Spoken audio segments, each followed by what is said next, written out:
Hello दोस्तों, कैसे हैं आप सब? केम छो आप सभी का स्वागत करती हूँ मैं Sanam Patel. Praise the lord. चलिए शुरू करते हैं हमारी आत्मिक जर्नी सकारात्मक बातों के साथ। हमें डरना चाहिए, तो हमें डरना, भय रखना जो कहते हैं, किसका रखना चाहिए? इंसानों का या कोई बहुत बड़ी पोजीशन पे है उसका? जी नहीं, बिल्कुल नहीं। हमें सिर्फ और सिर्फ परमेश्वर का भय मानना चाहिए। परमेश्वर का भय हमारे अंदर होना चाहिए। कहते हैं ना, मतलब कि ये बहुत प्यारी सी लाइन मैंने लिखी हुई है, who have fear of God they are near of God. समझे आप? जिसे परमेश्वर का भय होगा वो परमेश्वर के निकट होगा, करीब होगा, पास होगा। सबसे पहले हम वचन देखेंगे अय्यूब का चैप्टर 37 का वर्ड्स 22 टू 24। उत्तर दिशा से सुनहरी ज्योति आती है, ईश्वर भय योग्य तेज से आभूषित है। सर्वशक्तिमान जो अति सामर्थी है, जिसका भेद हम पा नहीं सकते, वो न्याय और पूर्ण धर्म को छोड़ अत्याचार नहीं कर सकता है। इसी कारण सज्जन उसका भय मानते हैं, और जो अपनी दृष्टि में बुद्धिमान है उन पर वो दृष्टि नहीं करता। तो अपनी अपनी समझ में जो कहते हैं ना, बहुत बुद्धिमान समझते, ज्ञानी ध्यानी समझते, प्रभु उनकी ओर नहीं देखता है। लेकिन जो परमेश्वर का भय मानते हैं, प्रभु उन पर अपनी कृपा दृष्टि बनाए रखता है और करता है। हम सबको परमेश्वर का भय हमेशा रखना चाहिए। सकारात्मक भय है ये, नकारात्मक भय नहीं है ये। यीशु ने कहा, ऐसे लोगों का भय तुम लोग रखते हो जो शरीर का नाश करते हैं, परंतु ऐसे लोगों का भय रखो जो शरीर आत्मा का नाश करते हैं। सोचिए तो, आप किसका भय पाल के बैठे हो? सोचने वाली बात है। आप किससे डर रहे हो? इंसानों से जो आपके शरीर को नाश कर रहे हैं या नाश की ओर ले जा रही है, ऐसे लोगों से जो आपकी आत्मा का नाश कर रहे हैं? सवाल बहुत ही गहरा है, बहुत डीप है। मतलब सोचेंगे ना, बहुत गहरा है, समझोगे तो। क्यों? क्योंकि वचन भी हमें यही समझा रहा है। प्रेरितों के काम अध्याय 9 का 31 वचन कहता है, सो सारे यहूदी गलील और सामरिया में कलीसियाओं को चैन मिला और उनकी उन्नति होगी, और वो प्रभु के भय और पवित्र आत्मा की शांति में चलती और बढ़ती जाती थी। तो देखिए, जो परमेश्वर की ओर से भय होता है, वो परमेश्वर का जो भय मानता है, जो पवित्र आत्मा की शांति में बढ़ोतरी मिलती, बढ़ता जाता है, वो बढ़ते ही जाते हैं। परमेश्वर का भय हमें उन्नति देता है, तरक्की देता है। हमें कहते हैं ना, हर एक बुरी बातों से, बुरी चीज़ों से बचाता है। यीशु मसीह भी परमेश्वर का भय मानते थे। जब धरती पर वो आए थे, पूरी श्रद्धा, सम्मान और आज्ञाकारिता के साथ परमेश्वर की शक्ति और पवित्रता को पहचानना है, बुराई से घृणा करना है, नफरत करना है, वचन के अनुसार जीना है, जिससे वो पिता की इच्छा पूरी कर सके और अनंत जीवन का मार्ग बना सके। ये डर की बात नहीं है, ये गहरा आदर और समर्पण की बात है, जो यीशु मसीह ने दर्शाया है, जो हमें यीशु मसीह के द्वारा समझना है, यीशु मसीह के द्वारा सीखना है।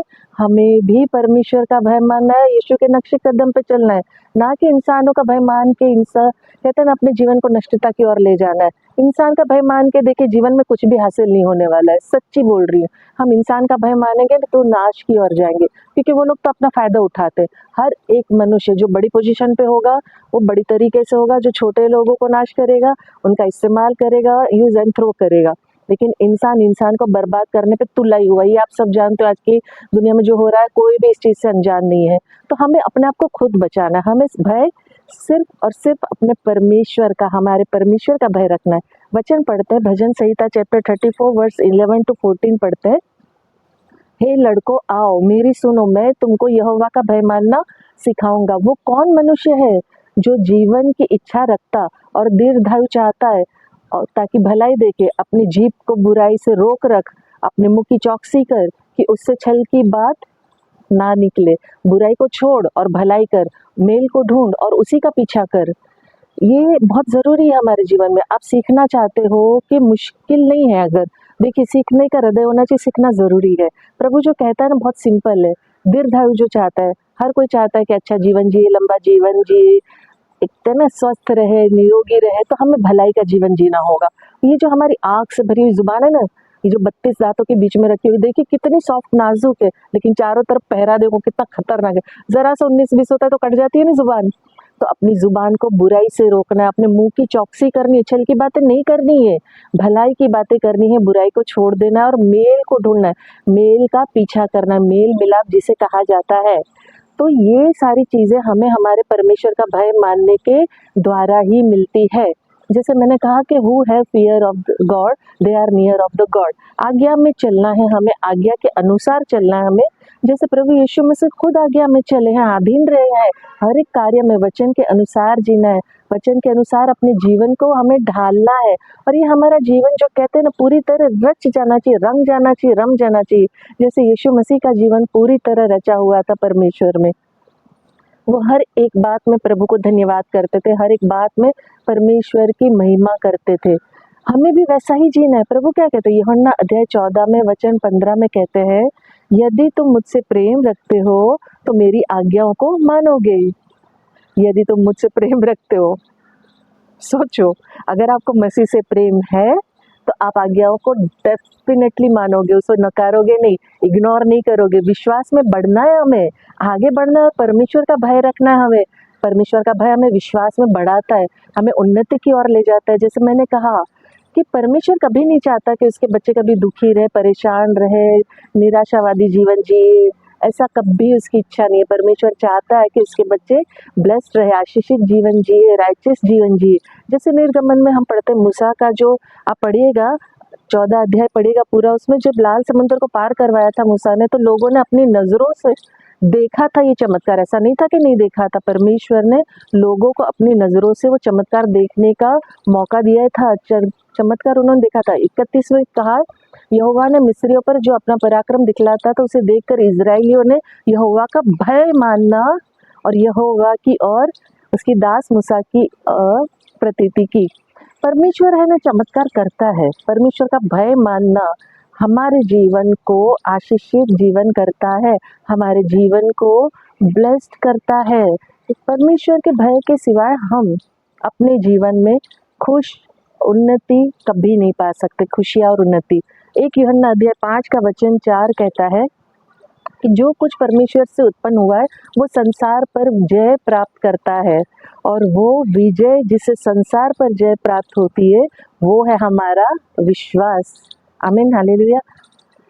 परमेश्वर पर विश्वास, परमेश्वर का जो भय है ना हमारे विश्वास को बढ़ाता है, बढ़ोतरी देता है। हमारे कहते हैं ना अंदर जो एक भय है, जो डर है, जो संसार का भय है, उसको निकाल के परमेश्वर का भय हमें जीने में, हमारे विश्वास को बढ़ा के हमारे विश्वास में आगे बढ़ने हमें बहुत मदद करता है। इब्रानियों अध्याय 1 का वचन 11 कहता है, वे तो नाश हो जाएंगे परंतु तू बना रहेगा, वे सब वस्त्र की नाई पुराने हो जाएंगे। जो परमेश्वर का भय नहीं मानते वो नाश हो जाते हैं, उनका कोई भी मतलब नहीं रहता है जीवन में। हमें परमेश्वर का भय मानना है, विश्वास में आगे बढ़ना है, कार्य करना है और विश्वास करना है। परमेश्वर कहता है पहले कदम तुम उठाओ, परमेश्वर पूरा करता है। कदम बढ़ाएंगे हम, परमेश्वर हमारी सुनता है। विश्वास सुनने से आता है, ये याद रखिए। अगर आप वचन नहीं पढ़ते हो, वचन का मनन नहीं करते हो, वचन को सुनते नहीं हो, तो आपका विश्वास कैसे बढ़ेगा प्यारो। विश्वास को बढ़ाने के लिए वचनों का सुनना, वचनों का मनन करना, और सुनने से विश्वास बढ़ता है।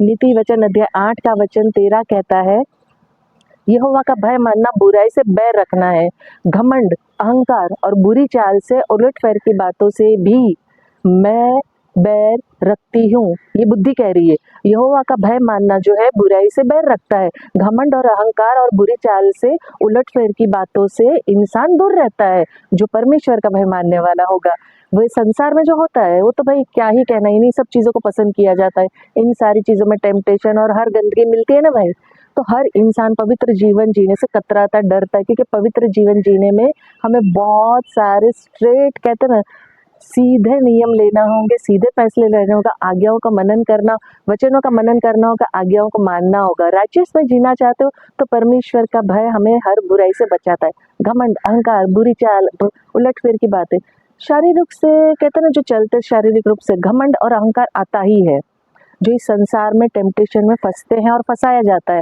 लेकिन जो आत्मिक परमेश्वर के भय में चलेंगे वो राइचियस होंगे, वो हम्बल होंगे, वो नम्र जिसे कहा जाता है ना, परमेश्वर से प्रेम करना, बुराई से दूर रहना है। बुराई से दूर रखता है। जब परमेश्वर से प्रेम रखता है मनुष्य, तो वो परमेश्वर का भय मानता है, तो हर एक बुरी बातों से वो दूर रहता है, हर एक बुरी चीज़ों से भागता है और बचा रहता है बेसिकली। नीति वचन अध्याय 22 का वचन 4 कहता है, नम्रता यहोवा का भय मानने का फल धन, महिमा और जीवन होता है। आमीन, हालेलुया। धन और आदर ये साथ आता है। जब परमेश्वर से मिलता है ना धन, वो कहते हैं ना स्थायी होता है, उसे कोई छीन नहीं पाता और उसमें दुख मिला हुआ नहीं होता है। वो धन आदर सम्मान लाता है। परमेश्वर के साथ जो मिली हुई चीज होती है ना, वो आदर योग्य होती है, सम्मान पूर्ण होती है। नीति वचन अध्याय 14 का 26 कहता है, 26 और 27, यहोवा का भय मानने से दृढ़ भरोसा होता है और उसके पुत्र को शरण स्थान मिलता है। यहोवा का भय मानना जीवन का सोता है और उसके द्वारा लोग मृत्यु के फंदे से बच जाते हैं। Praise the lord, hallelujah. प्रभु की महिमा हो। मृत्यु से सुरक्षा होगी, स्वर्ग के हम वासी निवासी होंगे। वो हमें मदद करता है हर एक बुरी बातों से बचाने में। वो हमें अपने राज्य में स्थायी करता है। हमें कहते हैं ना, अनंत काल का जीवन देता है। परमेश्वर का प्रेम जो है ना, अगापे प्रेम है, अपरंपार प्रेम है। वो कभी नहीं चाहता कि हम नाश हो, कहते हैं बुराई की ओर मुड़ जाए, हमारा खात्मा हो जाए, उसके राज्य से हम वंचित रह जाए। वो कभी नहीं चाहता है, कभी नहीं चाहता है। क्योंकि देखिए, भजन संहिता में भी दाऊद ने क्या कहा था, 111 अध्याय में कहा है, वचन 5 कहता है, उसके अपने डरवैयों का आहार दिया है, वो अपने वाचा को सदा तक स्मरण रखेगा। परमेश्वर अपनी बात से कभी नहीं पलटता है। वो हमेशा याद रखता है, जो वो वादा करता है, जो वो कहता है, वो पूरा करता है। अपनी रोज की जरूरत को वो पूरा करता है। देखिए, आपको रोज क्या चाहिए? रोटी, कपड़ा, मकान, छत सब देता है कि नहीं देता है? रोज सुबह आपको उठाता है कि नहीं उठाता है? आपकी हर छोटी से छोटी जरूरत, बड़ी से बड़ी जरूरत पूरा करता है। लेकिन क्या आप धन्यवाद वाला हृदय रखते हो? क्या मैं धन्यवाद वाला हृदय रखती हूँ? कितने बार हम मिस कर देते कि प्रभु क्या ही दिया है तूने मुझे, दिन में कितने बार मुझे जो चाहिए वो दिए चीजें तूने, खाना, छत, कपड़े, सब। सोच के देखिए कितने लोगों के पास है, लेकिन क्या आप शुक्रगुजार हैं? अपने आप से सवाल करके देखिए। प्रभु तो बहुत सारी चीजें हमें दिन भर में देता है, लेकिन हम उन चीजों को नजरअंदाज करते। धन्यवाद वाला हृदय हमारे अंदर है ही नहीं। हम प्रभु को सिर्फ कोसना चाहते हैं। नीति वचन अध्याय 10 का वचन 27 कहता है, यहोवा का भय मानने से आयु बढ़ती है, परंतु दुष्टों का जीवन थोड़े ही दिनों का होता है। लंबी आयु, मजबूत आयु रहती है। जो प्रभु का भय मानता है, उसे स्वस्थ रखता है प्रभु, लंबा जीवन देता है प्रभु और मजबूत आयु रहती है। उसमें कहीं किसी की डिपेंडेंसी नहीं होती, कोई रोग नहीं होता है। परमेश्वर का भय रखो। आपको शत्रु से डरने की कोई जरूरत नहीं। शत्रु आपसे डरेगा, क्योंकि शत्रु जो है, जो शैतान है, उसको यीशु मसीह ने पैरों तले रोन दिया और वो संसार को जीत चुके हैं। प्रभु यीशु मसीह ने जीता हुआ है संसार को, ये भूल मत जाओ। परमेश्वर का भय के सिवाय संसार में किसी का भी भय मानना जीवन को नष्टता की ओर ले जाना है। मेरे अंदर भी बहुत सारी चीज़ों का भय था, बहुत सारी चीज़ों से मैं घबराती थी, बहुत सारी चीज़ें, छोटी छोटी चीज़ों से अभी भी है। मैं जूझती हूँ कुछ चीज़ों से, मुझे उसमें से निकलना है। प्रभु मेरी मदद करेगा। आप सब अपने जीवन में, अपने जीवन के क्षेत्र को एनालाइज करो। कौन सी चीज़ है जो आपको डरा रही, कौन सी बात है जो आपको प्रभु से दूर रखती, कौन सी चीज़ है जो आपको भय में जीने पे मजबूर करती है, ऐसा घर कर दिया है आपके अंदर जिससे आप बहुत घबराते हो। ये सारी चीज़ों को निकाल के परमेश्वर के हाथ में सौंप दो। परमेश्वर का भय हमारे जीवन के लिए बहुत बहुत बहुत ज़्यादा आशीषित है। हमें इंसानों का डर नहीं रखना है, सिर्फ और सिर्फ परमेश्वर का भय रखना है। तो हम राइचियस रहेंगे, हम लंबा आयुष्य जिएंगे, हमारे पास जो धन रहेगा वो स्थायी रहेगा, हम बुराई से दूर रहेंगे, हर एक गंदी बातों से, उलटफेर की बातों से दूर रहेंगे। तो आखिर में, जैसे मैं अंत में कहती हूँ, मैं दिल से चाहती हूँ कि आप खुश रहें, अपनों को खुश रखें और हमेशा मुस्कुराते रहें। शालोम, शांति और सलाम आपके नाम।